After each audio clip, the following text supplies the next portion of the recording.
Salut, j'espère que tu vas bien.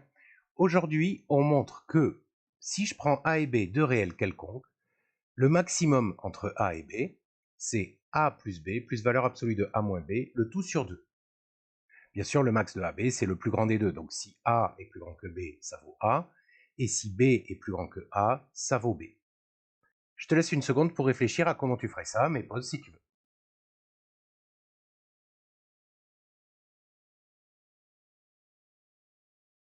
Des petits rappels quand même sur la valeur absolue. Si x est un réel, la valeur absolue de x, il y a deux possibilités. Soit c'est x si ce nombre-là est positif, soit c'est son opposé s'il est négatif. Par exemple, pour fixer les idées, valeur absolue de 3,2, x vaut 3,2, donc je suis dans le premier cas, et donc ça vaut x qui vaut 3,2. Valeur absolue de moins 7,8, on est dans le deuxième cas, moins 7,8 est bien négatif, donc la valeur absolue de moins 7,8, c'est moins 7,8, c'est-à-dire 7,8. On se rend compte que dans chacun des cas, que x va être 3,2 ou moins 7,8, la valeur absolue de ce nombre, c'est la distance positive, donc qui sépare ce nombre de 0. Du coup, si je prends valeur absolue de a moins b, bah, mon x c'est a moins b, donc soit ça vaut ce x-là, donc a moins b, si a moins b est positif, mais a moins b positif, en ajoutant b de chaque côté, c'est simplement a supérieur ou égal à b. Soit alors, si le nombre a moins b dans la valeur absolue est négatif, ça vaut son opposé, donc moins parenthèse a moins b. Si a moins b est négatif, et a moins b négatif, c'est simplement a inférieur à b. On va un tout petit peu transformer moins parenthèse à moins b.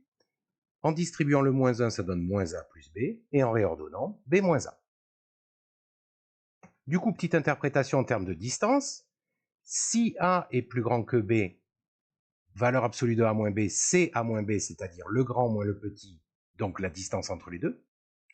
Et si c'est b qui est le plus grand, valeur absolue de a moins b, c'est en fait b moins a, c'est-à-dire toujours le grand moins le petit, c'est-à-dire toujours la distance entre a et b. Bref, valeur absolue de a moins b, c'est la distance entre a et b.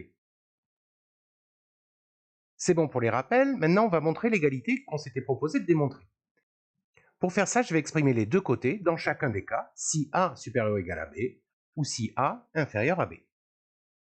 Donc max de AB dans chacun des cas, et le membre de droite dans chacun des cas. Si A est supérieur ou égal à B, ben le max de AB, le plus grand des deux, c'est bien sûr A. A plus B plus valeur absolue de A moins B sur 2, le A plus B reste, et je remplace valeur absolue de A moins B par A moins B, d'après ce qui précède. Du coup, j'obtiens 2A sur 2, c'est-à-dire A.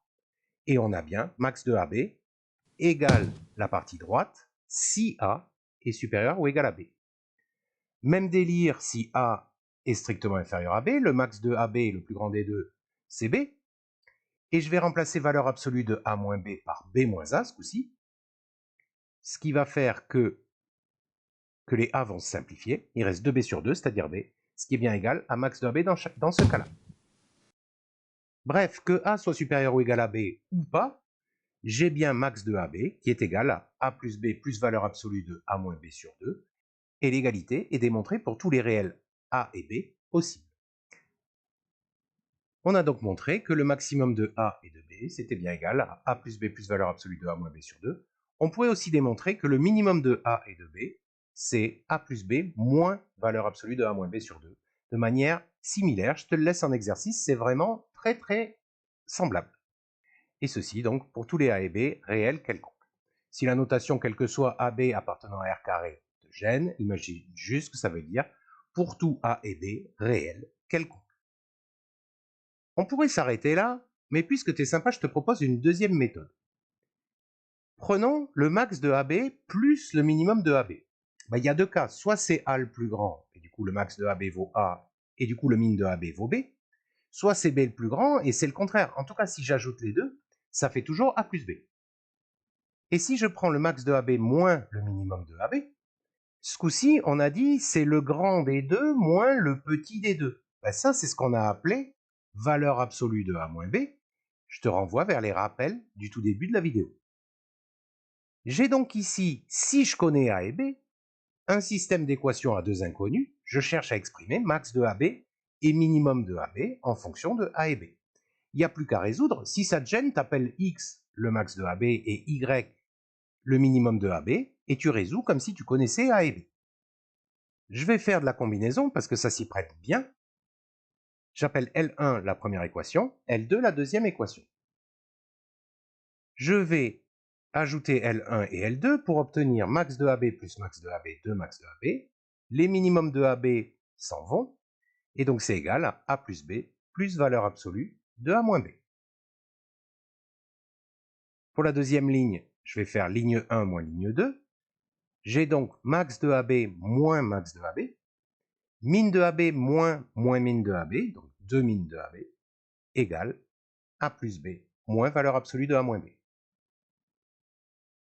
Il n'y a plus qu'à tout diviser par 2, et on obtient max de AB égale A plus B plus valeur absolue de A moins B sur 2, et formule similaire pour le min, et c'est fini.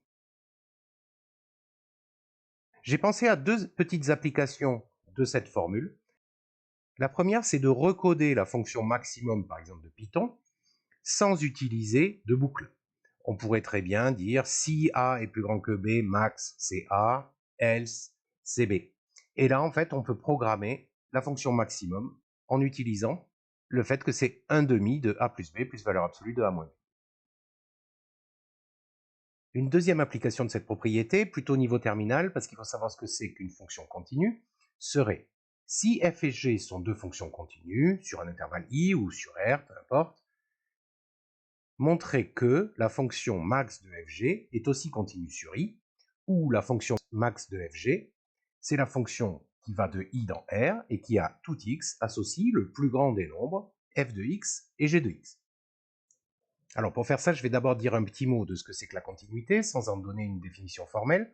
Par exemple, si je prends la fonction qui a pour graphe ceci, on voit bien à cet endroit-là que les deux branches ne se raccordent pas au même niveau. On dit que la fonction est discontinue pour x égale 0. Il y a un saut en vertical et les branches ne se raccordent pas. Si par contre je prends celle-ci, on a bien un raccord au même endroit, entre guillemets, et cette fonction est continue, je peux la tracer sans lever le stylo.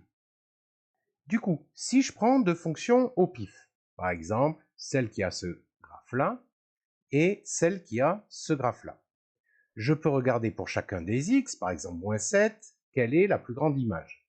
Ici, ça sera la courbe violette, tant que la courbe violette est au-dessus, c'est-à-dire jusqu'ici, puis ensuite, le max de f de x et g de x sera sur la courbe verte, et ainsi de suite, je l'affiche. La propriété que je te propose de démontrer permet de s'assurer que si je prends deux fonctions continues au début, comme c'est le cas ici, le max des deux restera une fonction continue. C'est bien visuellement le cas sur cet exemple, mais ceci ne constitue pas une démonstration.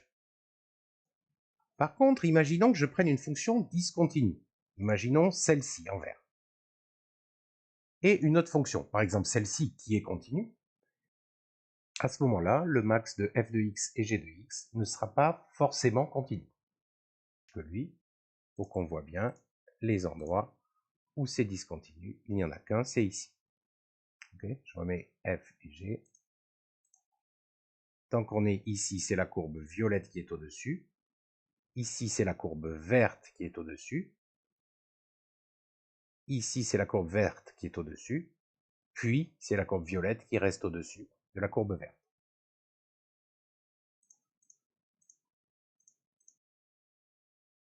Un point de discontinuité, ici, en x égale 0. Voilà, j'espère que ça t'a plu. N'hésite pas à me le dire si c'est le cas. D'ailleurs, dis-le moi aussi si c'est pas le cas, en m'expliquant pourquoi dans les commentaires. Ça fait toujours plaisir et puis ça fait remonter la vidéo dans l'algorithme de YouTube. Allez, à la prochaine. Ciao!